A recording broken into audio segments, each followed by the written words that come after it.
Hello बच्चों, कैसे हैं आप सब लोग। और जैसा कि इससे पहले सबको मालूम है, इसके पहले के लेक्चर्स में बाकी सब्जेक्ट्स में हम लोगों ने आप लोगों को एक मैसेज दिया था कि स्टूडेंट प्लस कोचिंग प्रयागराज पिछले 22-23 साल से हम लोग ऑफलाइन प्लेटफॉर्म पर थे और अभी हम लोगों ने ऑनलाइन प्लेटफॉर्म का जो क्राइटेरिया मेंटेन किया है उसमें हम लोग ये चाहते हैं कि हर सब्जेक्ट में जो भी बच्चा हमसे जुड़ा हो और पूरे इंडिया में कहीं पर भी हो, उसके लिए एक प्लेटफॉर्म बनाया जो बच्चे हमारे पास ऑलरेडी ऑफलाइन क्लासेस कर रहे हैं उनके लिए भी, कि उनका कोई लेक्चर अगर मिस कर गया हो। इसके अलावा वो मोबाइल अगर हैबिचुअल है तो मोबाइल का सही यूज़ करें। भाई हर चीज़ के दो यूज़ होते हैं, एक उसका अच्छा और एक खराब। तो आप ज़्यादा से ज़्यादा हमसे किसी न किसी तरीके से जुड़े रहें। और वो तरीका क्या है, हमारे और आपके बीच का जो रिलेशन है स्टूडेंट और टीचर का, वो सिर्फ पढ़ाई का है। अगर हम आपको अच्छा पढ़ाएंगे तो हम आपके लिए अच्छे हो जाएंगे, हम आपको खराब पढ़ाएंगे और हमारे लिए आप खराब आएंगे। यही चीज़ आपके ऊपर भी डिपेंड करती है कि अगर आप हमारी मेहनत को और हमारी बताई हुई चीज़ों को एप्लीकेट करते हैं, उसका इस्तेमाल करते हैं और आगे भविष्य में अच्छा करते हैं, तो ये आप हमारे लिए अच्छे बन जाएंगे। और आप हमारे जो टीचर्स हैं, हमारी जो टीम है, उसके मेहनत को अगर आप सही से इस्तेमाल नहीं करते हैं, आप पढ़ाई से थोड़ा आगे पीछे चलते हैं, फिर आप हमारे लिए ख़राब हो जाएंगे। तो खैर, हमारा और आपका एक रिलेशन है, एक बैलेंस है, एक इक्विलिब्रियम है। और जो बच्चे हमारे सामने पढ़ रहे हैं और कहीं पर भी हैं या जो हमारे यहाँ ऑफलाइन जुड़े हुए हैं, हमारे और आपके बीच में जो रिलेशन है वो एजुकेशन का है, वो इक्विलिब्रियम मेंटेन होना चाहिए। हम यहाँ पूरी कोशिश करेंगे कि आपको जो पढ़ाया जाए और जो बताया जाए वो आपको आ जाए। तो खैर, ज़्यादा बातें नहीं करते हैं। अभी 11th का एक टॉपिक है एटॉमिक स्ट्रक्चर। वो अलग बात है कि एनसीईआरटी और बाकी रेफरेंस बुक में इसको दो हिस्सों में डिवाइड किया गया है, क्लासिकल और मॉडर्न। लेकिन अभी हम लोग जो है क्लासिकल का एक टॉपिक है डिस्कवरी ऑफ न्यूक्लियस, कि इलेक्ट्रॉन, प्रोटॉन और न्यूट्रॉन की डिस्कवरी के बाद, डिस्चार्ज ट्यूब एक्सपेरिमेंट के बाद, जो रदरफोर्ड ने दुनिया के सामने जो न्यूक्लियस की डिस्कवरी की और जो उसका फंडा था, जो उसका कॉन्सेप्ट था, वो कॉन्सेप्ट अगर आपको समझ में आता है तो यकीन मानिए एटॉमिक स्ट्रक्चर का मॉडर्न और एटॉमिक स्ट्रक्चर का क्लासिकल दोनों टॉपिक से आपको रिलेट हो जाएंगे। यानी इन्होंने जो अपना कॉन्सेप्ट दिया है, वैसे रदरफोर्ड तो एक ऐसे साइंटिस्ट हैं जिन्होंने कुछ मैथमेटिक्स के भी रूल दिए और फिजिक्स और केमिस्ट्री, यानी एक बहुत अच्छे साइंटिस्ट थे। और इन्होंने जो चीज़ें बताई, जो एक्सप्लेन किया, उसको जो है पूरी दुनिया के बच्चे पढ़ते हैं और बहुत ईजी वे में है। भाई वैसे हर एक टॉपिक जो होता है, जिन्होंने साइंटिस्ट ने जो रिसर्च किया और जो एक्सपेरिमेंट वगैरह किया है, हम क्या करते हैं, उस एक्सपेरिमेंट को दोबारा से पढ़ते हैं नहीं, हम उस एक्सपेरिमेंट के कंक्लूजन को दोबारा पढ़ते हैं। यानी आप लोग के लिए बहुत आसान हो गया, आपको कोई नई चीज़ दुनिया में नहीं लानी है। कोई चीज़ है उसको कंसिडर करना है, उसको समझना है और समझने के बाद इस चीज़ को एप्लीकेट करना है अपनी पढ़ाई में, ताकि उससे आगे की चीज़ें आपको समझ में आ जाए। तो ज़्यादा बातें नहीं करते हैं। अभी हम लोग, जो बच्चे नहीं जुड़े हैं या जो हमारे चैनल को सब्सक्राइब नहीं किए, सब्सक्राइब कर लें। और अभी जो कुछ रील्स और वीडियो जा रहे हैं, उसके बाद एक सीक्वेंस में हमारे यहाँ 9th, 10th, 11th, 12th CBSE NCERT और UP board English medium NCERT सारा सिलेबस, हमारी टीचरों की टीम बहुत अच्छी है, बहुत एनर्जेटिक है। और हम लोग एक सीक्वेंस में जो है पूरा प्रॉपर वे में चलेंगे। बाकी प्लेटफॉर्म की तरह ये नहीं होगा कि हम कोई टॉपिक उठाएं और फिर उसके बाद ना उसका बिगनिंग हो ना उसका एंड हो और हम बच्चों को लाके मझधार में छोड़ दें। हाँ, ये अलग बात है, अभी जो टॉपिक है उसको आप सर्च करेंगे या थंबनेल पे रखेंगे तो वो आपको मिल जाएगा। लेकिन इसके बाद जो वीडियो हमारे अपलोड होंगे और जो टीचर्स हमारे लगे हुए हैं, बराबर उससे मेहनत कर रहे हैं, सेल्फ मेहनत कर रहे हैं, हमारे साथ टीम है लेकिन मेरे टीचरों के साथ टीम नहीं है, वो अपनी पढ़ाई और अपने एक्सपीरियंस को घर पे मेहनत कर रहे हैं और आपके लिए उसको ले आएंगे हम लोग प्लेटफॉर्म पे। और यकीन मानिए जितने भी चैनल जहाँ से भी आपको डिस्टर्बेंस हो रहा है या आप जो है ना बिगिनिंग और इन दोनों में आप कंफ्यूज हैं, वो मेरे यहाँ और हमारे प्लेटफॉर्म पे नहीं होगा। तो स्टूडेंट प्लस ऑफिशियल वेबसाइट को आप डाउनलोड करिए, हमारे चैनल को सब्सक्राइब करिए, हमारे साथ जुड़े रहिए। हम आपको एक प्रॉपर सीक्वेंस में ले चलेंगे। हम ये नहीं कह रहे कि बाकी प्लेटफॉर्म खराब है या बहुत खराब है या उनसे बहुत अच्छे हैं। हम क्या कह रहे हैं कि एक स्टूडेंट जो है, जो कोविड-19 के बाद बच्चे आए हैं, जो बच्चे हैं जो ऑनलाइन प्लेटफॉर्म पे आना चाह रहे हैं, वो चाहते हैं कि कोई टॉपिक नहीं, कोई लेसन, टॉपिक तो लेसन के अंदर आएगा, वो लेसन उनका कंप्लीट हो, ताकि धीरे धीरे करके उनका सिलेबस कंप्लीट हो और फिर इसी सिलेबस के बिहाफ पे वो नीट और आईटी का बेस बना सके। मैं ये नहीं कह रहा हूँ कि मैं आपको वहां तक पहुंचा दूंगा, मैं आपका बेस बनाने के लिए यहाँ पे आया हूँ। हमारे टीचर आपको एक कॉन्सेप्ट देंगे जिसपे हम वर्क करेंगे और अगर आप हमसे जुड़े रहे तो यकीन मानिए बाकी सब जगह से आपको एकदम पता चलेगा कि ये टॉपिक मेरा शुरू हुआ है, ये टॉपिक मेरा एंड पे है। इस लेसन को इतने लेक्चर में सर ने खत्म किया है, मेरे इतने लेक्चर अटेंड हुए हैं, इतने लेक्चर मेरे बाकी हैं। क्लियर सबको? तो ठीक है, फिर हम लोग टॉपिक पे आते हैं, एटॉमिक स्ट्रक्चर। तो एटॉमिक स्ट्रक्चर में सबको मालूम है कि डिस्कवरी ऑफ इलेक्ट्रॉन, प्रोटॉन और न्यूट्रॉन के बाद आपने पढ़ा होगा डिस्चार्ज ट्यूब एक्सपेरिमेंट। तो डिस्चार्ज ट्यूब एक्सपेरिमेंट में आपने कैथोड ट्यूब और एनोड ट्यूब के बारे में पढ़ा होगा, और वहां से जो है लोगों को इलेक्ट्रॉन और प्रोटॉन के बारे में पता चला कि एक साइंटिस्ट है जूलियस प्लटर, वो थर्मल आयनिक इंडक्शन का डिस्कवरी कर रहे थे। बेसिकली वो इलेक्ट्रॉन, प्रोटॉन और न्यूट्रॉन की डिस्कवरी नहीं कर रहे थे, वो ये देख रहे थे कि किसी भी कंडक्टर को गर्म करते हैं तो उसकी एनर्जी जाती कहाँ है। तो वो थर्मल आयनिक कंडक्शन का जो है रिसर्च कर रहे थे कि अगर हम यहाँ से हाई वोल्टेज दे दें, जैसे 10,000 वोल्ट उन्होंने दिया था और बहुत कम प्रेशर रखा था एक डिस्चार्ज ट्यूब में, और उस डिस्चार्ज ट्यूब की गैस को बाहर निकाल करके उन्होंने हाई वोल्टेज यहाँ सप्लाई किया, तो देखा कि जो है किसी भी सेल के दो पोल होते हैं, एक कैथोड होता है और एक एनोड होता है। उन्होंने देखा कि कुछ रेज जो है कैथोड से एनोड की तरफ जाती है और लाइट इमिट करती हैं। उन्होंने बार बार इस कैथोड को, जिस मेटल का बना हुआ था, जैसे ये आप ट्यूब रॉड दे सकते हैं, तो उसके किनारे किनारे इलेक्ट्रोड लगे हुए हैं, पॉजिटिव एक नेगेटिव, और बीच में कहे ग्लास ट्यूब है। ये ग्लास ट्यूब थोड़ा मजबूत थी, उन्होंने एक कांच की ऐसे ट्यूब ली और उसके अंदर का जितना भी गैस उसको उन्होंने कंप्रेसर पंप से बाहर निकाला और हाई वोल्टेज से जोड़ा। वो ये देखना चाह रहे थे कि ये जो करंट हम पास कर रहे हैं किसी कंडक्टर में, ये एनर्जी जा कहाँ रही है। तो उन्होंने ये बताया, वो चीज तो नहीं डिस्कवर हो पाया, लेकिन उन्होंने देखा कि कुछ रेज जो है कैथोड से एनोड की तरफ मूव करती हैं, और उस रेज को उन्होंने कैथोड रेज नाम दिया।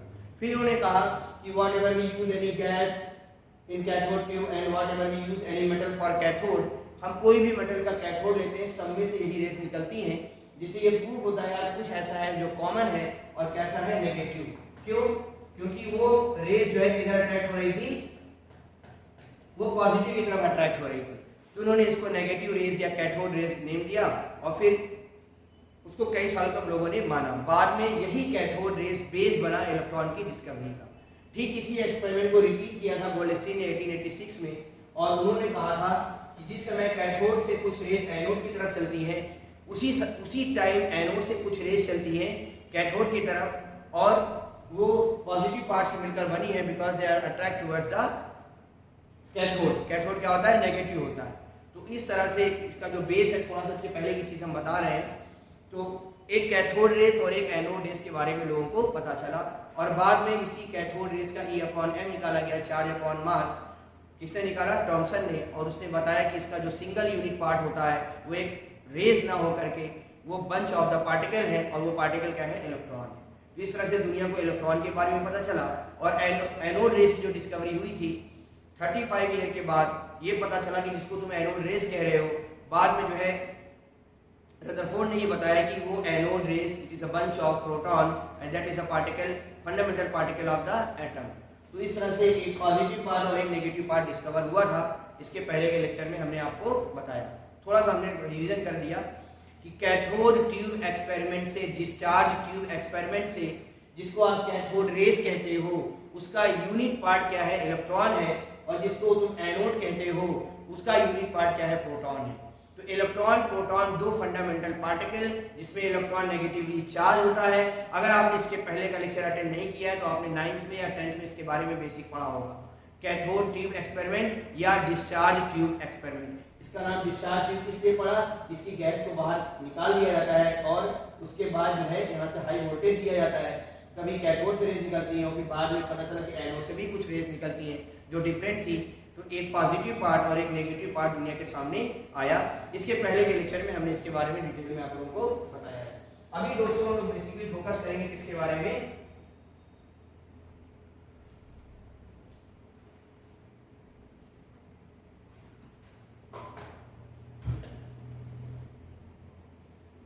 अभी हम लोग बात करेंगे इलेक्ट्रॉन, प्रोटॉन और न्यूट्रॉन की डिस्कवरी के बाद डिस्कवरी ऑफ न्यूक्लियस के बारे में।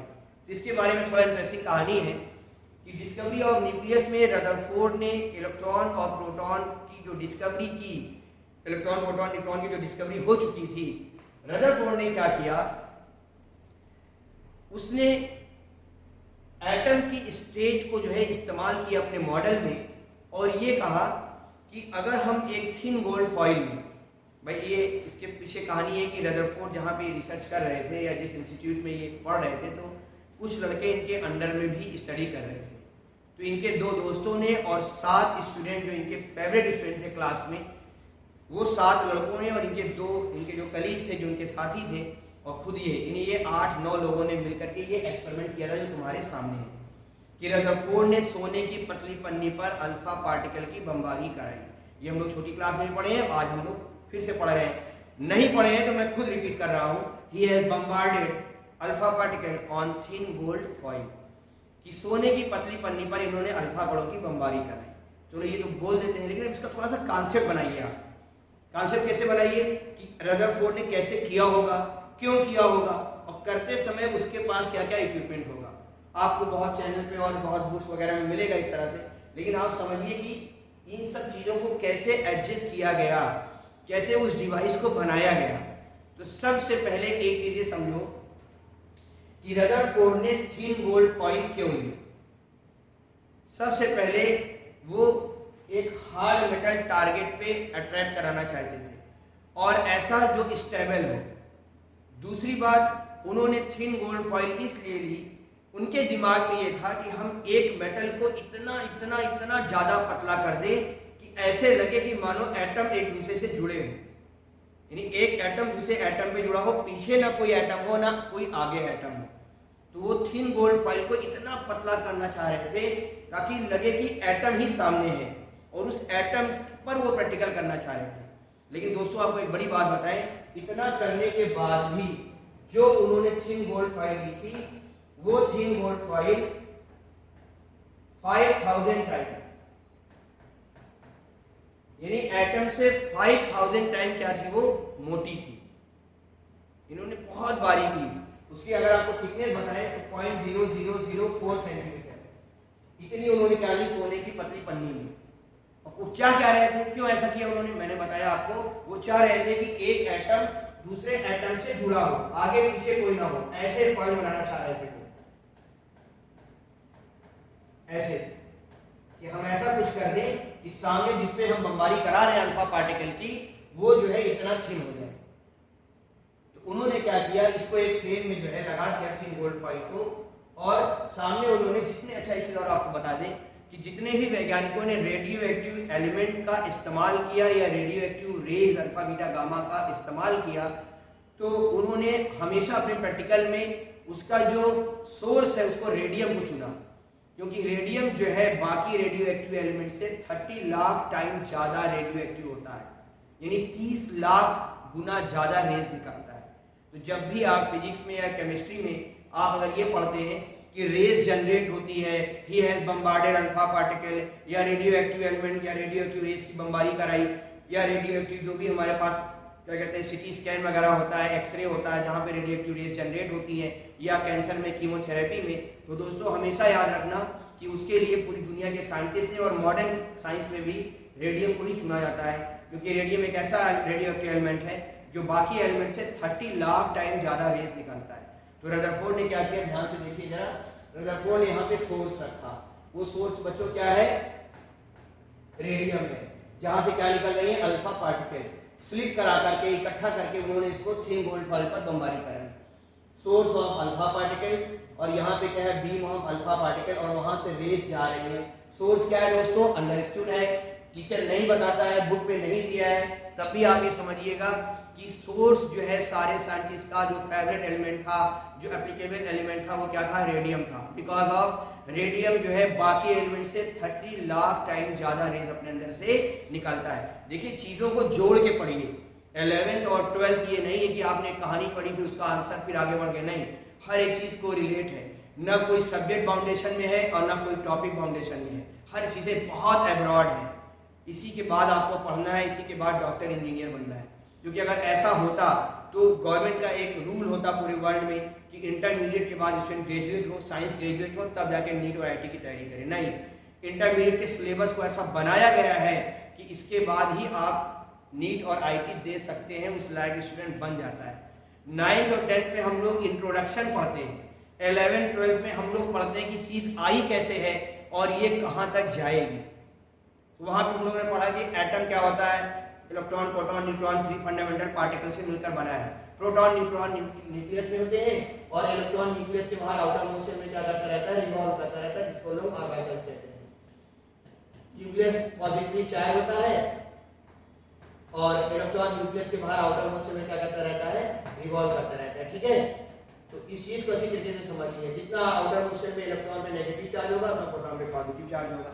ये हमने एटम के बारे में पढ़ा। लेकिन 11th में हम लोग क्या पढ़ेंगे कि इलेक्ट्रॉन प्रोटॉन न्यूट्रॉन सही में होता है, न्यूक्लियस का कांसेप्ट सही में है कि नहीं, और है तो उसका बेस क्या है, तो वो हम लोग यहाँ पर पढ़ेंगे। यानी 11 12 का जो लेवल होता है वो थोड़ा सा हाई होता है। जिन बच्चों को कम आ रहा है वो पढ़ें, वही पढ़ाई है, और अपना बैठने का समझने का लेवल थोड़ा सा ऊंचा करिए। खैर, तो अभी हम लोग ये पढ़ रहे थे कि रदरफोर्ड ने क्या किया, सोने की पतली पन्नी पर अल्फा बमों की बौछार कराई। वो थे, उनके साथ फेवरेट स्टूडेंट के साथ भी थे और उनके कॉलेज के जहाँ पे वो प्रोफेसर थे यूनिवर्सिटी में, उनके 2 दोस्त भी साथ में थे। तो ये 8-9 लोगों ने मिल करके जो है इस एक्सपेरिमेंट को अपने लैब में उन्होंने किया। सोर्स क्या था अल्फा पार्टिकल का, रेडियम। अच्छा, एक चीज और बता दें बच्चों आपको कि जो अल्फा पार्टिकल होते हैं they are the nucleus of helium. यानी हीलियम के न्यूक्लियस को हम लोग क्या बोलते हैं, अल्फा पार्टिकल। क्या बोलते हैं, अल्फा पार्टिकल। कोई पूछे what is the alpha particle तो बताओगे न्यूक्लियस ऑफ द हीलियम। और हीलियम कैसा होता है, पॉजिटिवली चार्ज होता है। यानी उन्होंने अल्फा पार्टिकल की बमबारी कराई कहां पर, सोने की पतली पन्नी पर। क्यों ऐसा लिया, वो हार्ड मेटल टारगेट लेना चाहते थे और ऐसा चाहते थे कि प्योरेस्ट फॉर्म हो। तो गोल्ड ऐसा है जो प्योरेस्ट फॉर्म में होता है और जिसको थिन शीट में कन्वर्ट किया जा सकता है। 9th में पढ़ा है प्रॉपर्टीज ऑफ मेटल, है ना। तो मेटल की क्या प्रॉपर्टीज थी कि इनके thin wire, we have drawn a thin wire.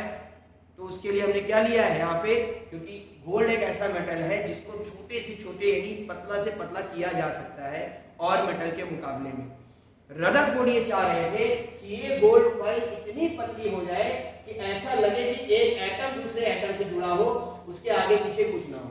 लेकिन फिर भी नहीं कर पाए क्योंकि उस टाइम में इतना ज्यादा एडवांस नहीं था, अभी भी नहीं है। फिर भी ऐसा कहते हैं और हम लोगों ने ऐसा पढ़ा है कि 5000 टाइम मोटा था वो, इतना पतला करने के बाद भी। तो उन्होंने क्या किया, सोने की पतली पन्नी पर अल्फा बमों की बौछार कर। फिर उन्होंने ये देखा, अच्छा एक चीज पहले से कंसीडर कर लेना कि अल्फा पार्टिकल जिसका न्यूक्लियस ऑफ हीलियम वो क्या होता है, पॉजिटिव होता है। उन्होंने देखा कि जहां रेस अटैक कर रही है उसको पेनिट्रेट करके सोने की पतली पन्नी का उसके दूसरी तरफ, या डायग्राम में देख सकते हैं, उसके दूसरी तरफ रेस जो है इधर आके जो कांच की मूवेबल स्क्रीन थी, ये सोर्स है रेडियम का, ये आपका क्या है, थिन गोल्ड फॉइल है जो एक फ्रेम पर कसी गई है और इसके चारों तरफ एक कांच की स्क्रीन क्या कर रही थी, मूव कर रही थी। ये इनका डिवाइस था। Radium source of alpha particle, उसको स्वीट कराया और बमबारी कराई कहां, थिन गोल्ड फॉइल पर। थिन गोल्ड फॉइल क्यों रखी गई, इसके अंदर मेटल के कैरेक्टर है, प्योरेस्ट फॉर्म है और ये एक ऐसा मेटल है जिसको पतले से पतला किया जा सकता है। आप लोगों ने बहुत अच्छी महंगी मिठाई खाई होगी तो उस पे सिल्वर या गोल्ड की फॉइल लगी होती है, इतनी सेंसिटिव होती है कि अगर वो मिठाई आप हाथ में ले लीजिए तो आपको पता भी नहीं चलेगा कि मेटल हाथ में लिया है या मेटल का कोई कैरेक्टर दिखाई दे रहा है। बस ऐसे ही समझ लो, जो सिल्वर फॉइल होती है स्वीट वगैरह में, और वैसे भी आप लोगों ने देखा होगा, बस उसी तरीके से गोल्ड फॉइल और बहुत पतली फॉइल ताकि वो एटॉमिक स्टेज तक आ सके। और उन्होंने क्या किया, उस पर बमबारी कराई। बमबारी कराई तो देखा कि दूसरी तरफ पेनिट्रेट करके रेज जो है दूसरी तरफ जो मूवेबल स्क्रीन थी वहां पर क्या पैदा कर रही है, लाइट पैदा कर रही है। देख सकते हैं वहां पे क्या पैदा कर रही है, लाइट पैदा कर रही है। किस तरफ, थिन गोल्ड फॉइल के अपोजिट साइड, उसके पीछे की तरफ। लेकिन उन्होंने ये देखा कि कुछ रेज जो सामने से गई थी उसी में से कुछ रेज वापस आई। पता कैसे चला, उनको वहां पे चमक दिखाई दी, जैसे कि ये आप देख सकते हैं कि कुछ रेज जो है वापस आई, कुछ 90 डिग्री पे रिफ्लेक्ट हो गई, कुछ जो है आर पार निकल गई। उन्होंने कांच की स्क्रीन पर दूसरी तरफ क्या पैदा किया, लाइट पैदा की, लाइट इमिट की, जिससे पता चला कि रेस पेनिट्रेट करके उस तरफ निकल गई। ठीक है, लेकिन कुछ रेस जो approximate centre point of the atom से गई थी वो टकराकर वापस आई। तो इसका एक्सपेरिमेंट देखिए, thin gold foil scattering alpha particles. ठीक है, उनकी चमक दिखाई दे रही है। मोस्ट पार्टिकल्स आर अनडिफ्लेक्टेड, बिना डिफ्लेक्ट हुए आर पार निकल गई। लेकिन जैसे जैसे रेस न्यूक्लियस के पास आ रही थी वैसे वैसे उसमें क्या हुआ, डाइवर्जन या डिफ्लेक्शन शुरू हो गया और कुछ 90 डिग्री पे मुड़ी और कुछ जो सीधे गई थी सेंटर पार्ट से वो टकराकर कहाँ आई, वापस आई। और सर्कुलर फ्लोरेसेंट स्क्रीन पर ये आप देख सकते हैं कि जो आर पार रेस निकली उस रेस में से बहुत ज्यादा, यानी हर 20,000 अगर रेस की बात करें तो 20,000 रेस में से केवल एक रेस ऐसी थी जो पलट के वापस आई। जाने वाली रेस में केवल 20,000 में आउट ऑफ 20,001 एक रेस क्या है, ये आंकड़ा जो है, ये जो डेटा है ये फिक्स नहीं हो सकता है क्योंकि उस जमाने में इतना इंटेंसिटी का वगैरह और उसका स्पेक्ट्रोग्राफ वगैरह नहीं थे, फिर भी मॉडर्न कॉन्सेप्ट को उसको जोड़ दिया गया है। बहुत सी चीजें जो मैं बोल रहा हूँ वो रदरफोर्ड के टाइम में नहीं था, लेकिन डिस्कवरी में उसको बाद में जोड़ा गया जब स्पेक्ट्रोग्राफ वगैरह डिस्कवर हुए और उसमें ये पता चला कि जो रेस अटैक कर रही है उसमें 20,000 में से कोई एक रिफ्लेक्ट होकर क्या आई, वापस आई। ये इनका एक्सपेरिमेंट था। रदरफोर्ड ने सोने की पतली पन्नी पर अल्फा कणों की बमबारी कराई। ठीक, वो अल्फा पार्टिकल कहां से मिले, रेडियम से। सोना उसने गोल्ड ही फॉइल क्यों लिया, उसने थिन गोल्ड फॉइल होती है, इसकी शीट को पतले से पतला किया जा सकता है। वो चाह रहे थे कि इतना पतला हो जाए ताकि एक एटम दूसरे एटम से जुड़ा हो और हम एटम के बारे में थ्योरी देख सकें। एटम पर उन्होंने जो है अल्फा पार्टिकल की बमबारी कराई।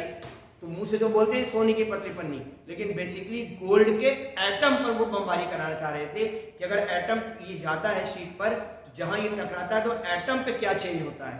क्लियर सबको, ये इनका एक्सपेरिमेंट था। इसको बच्चों की तरह समझाने के लिए छोटा डायग्राम है जो हर बच्चे को समझ में आएगा, वो 9th का हो, 10th का हो, 11th का हो, 12th का हो। ये हमारा थिन गोल्ड फॉइल का एटम है। कोई बच्चा इसको थिन गोल्ड फॉइल ना समझे, ये क्या है, गोल्ड का एटम है, ऑरम का एटम है। उस एक एटम पे जहां रेस अटैक कर रही थी उसमें से आप देखिए मेजॉरिटी ऑफ रेस क्या हो गई, आर पार निकल गई। कैसे पता चला, उसके चारों तरफ जो मूवेबल स्क्रीन थी वहां पे चमक पैदा हुआ, वहां पे स्पेक्ट्रम दिखाई दिया, स्कैटरिंग ऑफ लाइट दिखाई दी। तो वो किधर था, थिन गोल्ड फॉइल के अपोजिट साइड, पीछे की तरफ। और वो जो मूव कर रही थी स्क्रीन, वहां पे जब स्कैटरिंग देखा उन्होंने तो उन्होंने बताया कि बहुत सी लाइट ऐसी है न्यूक्लियर एटम पे जहां ये बमबारी करा रहे हैं जो आर पार निकल गई। और उनमें से, और फिर बताया मैंने कितना, 20,000 में से कोई एक, 20,000 में से कोई एक लाइट क्या हुई, वापस आई। ये देखिए, और बाकी जो जैसे जैसे न्यूक्लियस के पास आ रहे हैं वैसे वैसे रेस क्या हो रही है, डाइवर्ट होते होते, और जो लगभग 20 से गई थी वो टकराकर वापस आ गई। तो यहां से क्या कंक्लूजन निकला, कंक्लूजन ये निकला कि जिसको तुम एटम कहते हो, थिन गोल्ड फॉइल का ये एटम बनाया है इन्होंने। अब उसमें मेजॉरिटी ऑफ रेस क्या हो गई, आर पार निकल गई, एक ये चीज।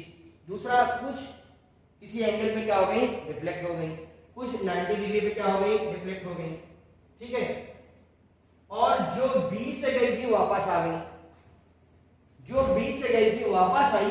इसी थ्योरी का इस्तेमाल करके उसने ये कहा कि न्यूक्लियस क्या है, पॉजिटिव है।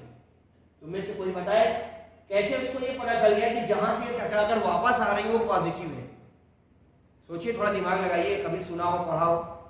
कुछ बच्चे जो किसी के बताने से जानते हैं तो अलग बात है, लेकिन बाकी जो बच्चे पहली बार सुन रहे हैं कि रदरफोर्ड को जब उसने सोने की पतली पन्नी पर अल्फा कणों की बौछार कराई और जब रेस जो सेंटर पार्ट से गई थी टकराकर वापस आई, तो उसको ये कैसे उसके दिमाग में आया कि centre part of the nucleus is positively charged, centre part of the atom is positively charged. इसलिए समझ में आया दोस्तों। थोड़ा सा अगर तुम अपने सोचने समझने का लेवल बढ़ाओ, देखिए 11th 12th में है, आपका समझना बैठना थोड़ा सा हाई लेवल का होना चाहिए। कोर्स भी उसी हिसाब से है कि आप जो है पीछे जाते जाओ, कोर्स जो है बढ़ता जाए, ऐसा नहीं होगा। तो समझिए इस चीज को। उसने इसलिए ऐसा बताया कि जो उसने बमबारी कराई थी वो हीलियम का क्या है, न्यूक्लियस है। क्या है, हीलियम का न्यूक्लियस है। और हीलियम का न्यूक्लियस कैसा होता है, पॉजिटिवली चार्ज होता है। तो जब पॉजिटिव से टकराया होगा तो रिपेल हो गया। अगर ये न्यूट्रल होता तो ये उस पर एब्जॉर्ब होता या उसको ब्रेक कर देता। अगर ये नेगेटिव होता तो ये रेस क्या करती, दोनों एक दूसरे को क्या करती, क्लब कर लेती, चिपका लेती। लेकिन रदरफोर्ड के दिमाग में क्या आया कि पॉजिटिव रेस कहां से मिली? ये रेडियम से। कहां से मिली? रेडियम से।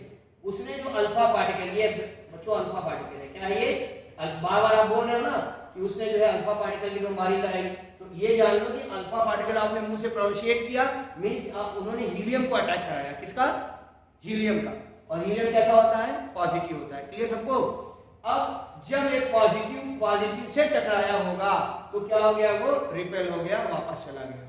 तो वहां से उनके दिमाग में बात आई रदरफोर्ड के कि जहां पर ये रेस अटैक कर रही है because of they are positively charge, जिस जगह से ये टकरा रही है वो क्या है? पॉजिटिव है। तो पॉजिटिव से टकराया होगा, इसीलिए क्या चला गया? वापस चला गया। तो वहां से दुनिया को एक चीज पता चली कि जिसको तुम एटम कहते हो उसका एक बहुत बड़ा पार्ट क्या है? खोखला है। इस डायग्राम से क्लियर हो रहा है? इसीलिए हमने बच्चों वाला डायग्राम बनाया है, समझने का मसला है बस। ना हमको वो डायग्राम बनाना है ना ये बनाना है, हमको एटॉमिक स्ट्रक्चर का एक कॉन्सेप्ट दिमाग में रखना है बस। और ये पूछा भी कम जाता है, क्यों? ये हमारी ABCD है। यहां से चलेंगे तो आगे जो है हमारा जो है पीरियोडिक टेबल है, केमिकल बॉन्डिंग है, ऑक्सीडेशन रिडक्शन है, वो समझ में आएगा। तो ये चीज समझ में आई कि जो उन्होंने बमबारी कराई थी वो क्या था? Positively charge. तो जिसपे वो टकराई होगी वो भी क्या हुआ? पॉजिटिव था। अंग्रेज का दिमाग, कैसा दिमाग लगाया उसने कि जो है न्यूक्लियस पॉजिटिव है। अब तो तुम भी बता लोगे, क्योंकि पॉजिटिव से टकराया तो वापस चला गया। और पूरे अच्छा ये तो यहाँ क्लियर हो गया कि हाँ यार चलो ये समझ में आता है कि न्यूक्लियस क्या है? पॉजिटिव है। न्यूक्लियस क्या है? पॉजिटिव। समझ में आ गया। इससे फायदा क्या हुआ? फायदा ये हुआ कि ये थ्योरी तो आई ही, अब बाकी चीजें अपने आप एक्सप्लेन हो जाएंगी कि एटम का एक बहुत बड़ा हिस्सा क्या है? खोखला है, और वहां पर कोई भी पॉजिटिव पार्ट नहीं है। अगर होता तो वहां से भी रेस वापस आती। तो ये पता चला पूरी दुनिया को कि जिसको तुम एटम कहते हो उसका खाली सेंटर पार्ट क्या है? रिजिड है, सॉलिड है, और कैसा है? पॉजिटिवली चार्ज है। दोस्तों अगर कहीं भी और पॉजिटिव होता तो वहां से भी रेस टकरा के क्या आती? वापस आती। क्लियर है कि नहीं है भाई? इतना तो समझ में आता है ना कि equal charges are repel each other and opposite charges are attract each other. तो ये क्या कर रहे हैं? इसको रिपेल कर रहा है। क्या कर रहा है? रिपेल कर रहा है। बाकी आप देखिए रेस आर पार निकल जा रही है कि उसका बहुत बड़ा हिस्सा क्या है? खोखला है। कुछ रेस 90 डिग्री पे मुड़ जा रही है क्योंकि धीरे धीरे वो न्यूक्लियस के पास आ रही है। तो यहां से क्या कंक्लूजन है आपके सामने कि nucleus is very small in size, बहुत छोटा है। With the comparison of atom 15 गुना छोटा है। पावर में 10 to the power 15 टाइम क्या है? ये छोटा है, इतना छोटा पार्ट है। Nucleus is very heavy and second positive charge. बताने की जरूरत ही नहीं है, तो तुम खुद एक्सप्लेन कर लोगे कि न्यूक्लियस पॉजिटिव था तभी वहां से रेस टकरा के वापस आई। क्योंकि जो हम बमबारी करा रहे थे वो भी क्या था? अल्फा पार्टिकल, वो हीलियम का न्यूक्लियस था। क्लियर सबको? तो यहाँ पर जो है nucleus is very heavy and carries positive charge. Most of the space in the atom is empty. एक बहुत बड़ा हिस्सा न्यूक्लियस का है जो खोखला है, जिससे आर पार रेस क्या हो गई? निकल गई। और आगे चल के इसी थ्योरी ने क्या किया? जो वाटरमिलन मॉडल था थॉमसन का, थॉमसन ने कहा था कि एटम में पूरा पार्ट क्या है? पॉजिटिव है, और उस पे जगह जगह इलेक्ट्रॉन उसी तरह से धसे हुए हैं जैसे वाटरमिलन में बीज। और रदरफोर्ड क्या कह रहे हैं? नहीं, पूरा पार्ट पॉजिटिव नहीं है। वाटरमिलन का जो लाल वाला हिस्सा है खाने वाला, वो कह रहे हैं पूरा पॉजिटिव है, तो पूरे वाटरमिलन में होता है। जगह जगह जो बीज है वो उन्होंने कहा इलेक्ट्रॉन है। किसने? थॉमसन ने। रदरफोर्ड क्या कह रहे हैं? एकदम गलत थ्योरी है। रदरफोर्ड की डिस्कवरी से दुनिया को ये पता चला कि centre part of the atom ही खाली न्यूक्लियस जो है वो पॉजिटिव है, बाकी पूरा पार्ट पॉजिटिव नहीं है, और जो नेगेटिव पार्ट है वो न्यूक्लियस के बाहर है। और अगर बाकी पार्ट में कहीं पॉजिटिव होता तो रेस वहां से भी आती। तो रदरफोर्ड के एक्सपेरिमेंट से बाद में इससे भी ड्रॉबैक आए और बोर ने अपना मॉडल दिया, लेकिन रदरफोर्ड के मॉडल से दुनिया को एक चीज ये समझ में आई कि न्यूक्लियस क्या होता है। अगर हम एटम माने smallest particle of the substance, दोस्तों छोटी क्लास में पढ़ा है कि पदार्थ का सबसे छोटे से छोटा कण क्या होता है? न्यूक्लियस होता है, एटम होता है। एटम के अंदर न्यूक्लियस को अब पढ़े हम लोग। एटम के अंदर जो न्यूक्लियस का कॉन्सेप्ट है वो रदरफोर्ड ने दिया। न्यूक्लियस कैसा होता है? पॉजिटिव होता है। अब इसको अपनी पुरानी थ्योरी से हमारे पहले वाले लेक्चर से आप जोड़ दीजिए कि जो है न्यूक्लियस पॉजिटिव होता है, और पॉजिटिव जो है फंडामेंटल पार्टिकल में खाली क्या है? प्रोटॉन है। न्यूट्रॉन तो बाद में डिस्कवर हुआ, और इसी प्रोटॉन की वजह से न्यूक्लियस क्या कैरी करता है? पॉजिटिव चार्ज कैरी करता है। और इलेक्ट्रॉन न्यूक्लियस के बाहर आउटर मोशन में क्या करते रहते हैं, रिवॉल्व करते रहते हैं, जिसको बोर ने आगे चल के क्या कहा, एनर्जी लेवल या सबसेल बोला, और बोर के मॉडल में हम लोग पढ़े हैं नेक्स्ट लेक्चर में। तो ये आप समझिए कि ये जो कॉन्सेप्ट है पूरी दुनिया को जो आज की डेट में अप्लाई होता है, आज वो क्या है कि प्रोटॉन और न्यूट्रॉन न्यूक्लियस में होते हैं, न्यूक्लियस पॉजिटिवली चार्ज होता है, इसकी डेंसिटी बहुत ज्यादा होती है, रिजिड होता है, ठोस होता है, और इलेक्ट्रॉन न्यूक्लियस के बाहर एक बहुत बड़ा एरिया होता है जहां पे इलेक्ट्रॉन के पाए जाने की प्रोबेबिलिटी या पॉसिबिलिटी होती है। उस एरिया को हम लोग क्या बोलते हैं, इलेक्ट्रॉन का क्षेत्र बोलते हैं, इलेक्ट्रॉन का एरिया बोलते हैं, वहीं से शेल और सबसेल डिफाइन है। और जो भी चीजें हमारे आसपास हैं, क्लोरोफिल से लेके हमारी सेल से लेके जो आसपास यूनिवर्स में जितनी चीजें हैं, उनकी जो स्टेबिलिटी का फंडा है दोस्तों, वो क्या है, हमारा न्यूक्लियस है। क्या है, न्यूक्लियस है, जो क्या होता है, फिक्स होता है, और लाइफ टाइम तक जितनी भी रिएक्शन हम लोग पढ़ते हैं वो एटम पे डिपेंड करती है और एटम के इलेक्ट्रॉन पे डिपेंड करती है। और प्रोटॉन और न्यूट्रॉन क्या होते हैं, न्यूक्लियस के यानी एटम के जो बेस है, यानी एटम की जो स्टेबिलिटी है, उसका रीजन क्या है, प्रोटॉन और न्यूट्रॉन। और इस प्रोटॉन के पॉजिटिव चार्ज का जो कॉन्सेप्ट है वो कैसे आया, रदरफोर्ड के न्यूक्लियस की डिस्कवरी से। तो न्यूक्लियस पॉजिटिवली चार्ज होता है, तो फंडामेंटल पार्टिकल में प्रोटॉन ही हमारे पास पॉजिटिव था, उसको कहां डाला गया, न्यूक्लियस में। क्लियर सबको ये, नहीं तो हम यहाँ रख देते, यहाँ रख देते, इसके साथ रख देते, नहीं, उन्होंने जगह एकदम फिक्स बता दी। क्यों, क्योंकि रेस खाली वहीं से टकराकर वापस आई थी और कहीं से रेस वापस नहीं आई। और बाद में जब फंडामेंटल पार्टिकल की डिस्कवरी हुई तो ये पता चला कि इलेक्ट्रॉन, प्रोटॉन, न्यूट्रॉन में खाली प्रोटॉन पॉजिटिव है, तो रदरफोर्ड के एक्सपेरिमेंट को इससे जोड़ दो, तो प्रोटॉन कहां चला गया, न्यूक्लियस में, और इलेक्ट्रॉन आउटर मोशन में क्या कर रहा था, रिवॉल्व कर रहा था। क्लियर सबको, ठीक है। तो आप लोग इसको रिवाइज कर लीजिएगा, इसका नोट्स और बाकी सीक्वेंस और चैप्टर वाइज जो हम लोग अभी तो हम ये टॉपिक या शॉर्ट वीडियो चल रहा है, बाद में हम लोग पूरा सीक्वेंस से पूरा लेसन चलेंगे। अगर कोई बच्चा हमारे ऐप को सब्सक्राइब करता है और हमारे साथ जुड़ा रहता है यूट्यूब पर, और तो उसको पता चलेगा कि ये अकेला ऐसा प्लेटफॉर्म आपको मिलेगा, और भी बहुत अच्छे हैं जो टॉपिक वाइज पढ़ा रहे हैं, नहीं, जिसमें हम चैप्टर को धीरे धीरे करके लेके चलेंगे और आपके कोर्स को जो है कंपैक्ट करेंगे, और आपको पता रहेगा कि इसका एंड क्या है, बिगनिंग क्या है, मेरा कितना छूटा है और सर ने कितना पढ़ाया है, एक सीक्वेंस में सारे लेक्चर रहेंगे। ठीक है दोस्तों, जुड़ने के लिए, इससे अच्छा और अच्छा चलेगा और हमारी टीम काम कर रही है। अब मिलते हैं अगले वीडियो में, थैंक यू।